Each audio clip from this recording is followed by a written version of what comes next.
অনেকেই কিন্তু এটা বলছেন যে বাংলাদেশ একটা পুচকি দেশ।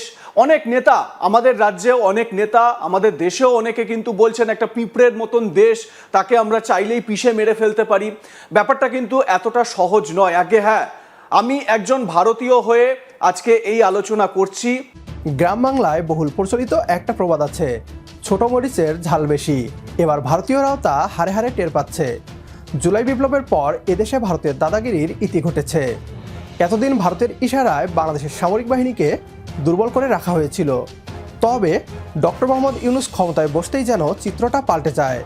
যুদ্ধক্ষেত্রের গেম চেঞ্জার তুরস্কের বাইরাক্তার TB2 ড্রোন থেকে শুরু করে চীনের J-10C যুদ্ধবিমান, এমনকি পাকিস্তানের JF-17 থান্ডার জেট এক এক করে যুক্ত হতে থাকে বাংলাদেশের সামরিক বাহিনীর বহরে।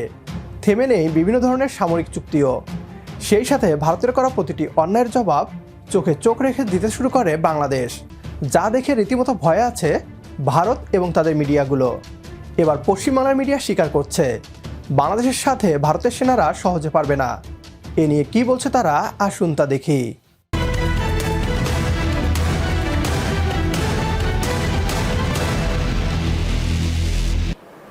আপনারা যারা টাইটেল থাম্বনেল দেখে এই মুহূর্তে আমাদের লাইভ ডিসকাশনে আসছেন, তাদেরকে একটু বলে রাখি যে আশ্চর্য যারা হচ্ছেন, বিশেষ করে ভারতীয় যারা, বা যারা ভারতের পার্সপেক্টিভে এই বাংলাদেশ সিচুয়েশনকে দেখার চেষ্টা করছেন, তাদের কাছে কিছুটা হলেও কিন্তু আশ্চর্য লাগছে। কিন্তু আশ্চর্য হবেন না, কারণ আজকে ঠিক এই বিষয়টা নিয়েই আমরা কতগুলো দিক আপনাদের সামনে তুলে ধরার চেষ্টা করব।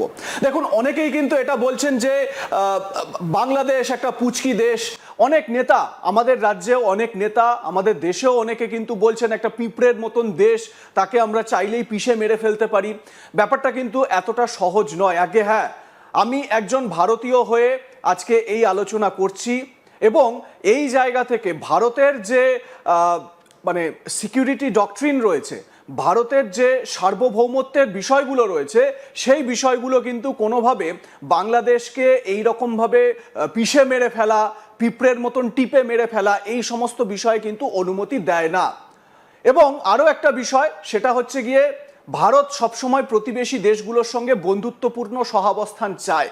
কারণ প্রতিবেশী দেশ যদি উত্তেজনায় সবসময় ভরপুর থাকে, অশান্তিতে থাকে, তাহলে সেই অশান্তির আঁচ আমার গায়েও লাগবে। এটা কিন্তু খুব বাস্তব একটা সত্য। যদিও ভারত দীর্ঘদিন ধরে, বহু প্রাচীন যুগ থেকে চাণক্য নীতিতে বিশ্বাস করে আসছে, প্রয়োজন হলে সেই চাণক্য নীতির প্রত্যেকটা কথা, প্রত্যেকটা বিষয় কিন্তু ইমপ্লিমেন্ট করতে পিছপা হবে না।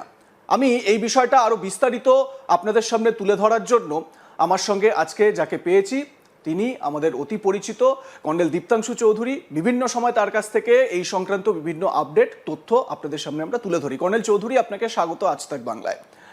কর্নেল চৌধুরী, আপনার কাছে প্রথমেই যেই বিষয়টায় আসবো সেটা হচ্ছে গিয়ে যে দেখুন, এই যে উত্তেজনার আবহ, বাংলাদেশে একটা উস্কানিমূলক প্ররোচনা দেওয়া হচ্ছে, 7 সিস্টার্সকে আলাদা করে দেবো বা ভারতকে টুকরো করব, এই রকম একটা পরিস্থিতি তৈরি হয়েছে। তো বাংলাদেশে প্রত্যেক দিন এই বিষয়গুলো সামনে আসছে।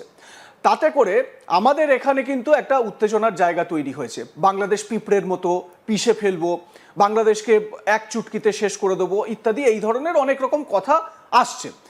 এবারে বিষয়টা হচ্ছে যে বাংলাদেশের অন্দরে যা কিছু হয়ে যাক, বাংলাদেশের অন্দরে হিন্দুদের ওপর অত্যাচার হোক, হিন্দু নিধন হোক, বাংলাদেশের অন্দরে ভারত বিরোধী স্লোগান উঠুক, যতক্ষণ না পর্যন্ত সেটা ভারতের সার্বভৌমত্বে আঘাত করছে, ভারত কিন্তু কোনো রকমভাবে রিয়াকশন দেবে না বা কোনো রকম অ্যাকশন নেবে না।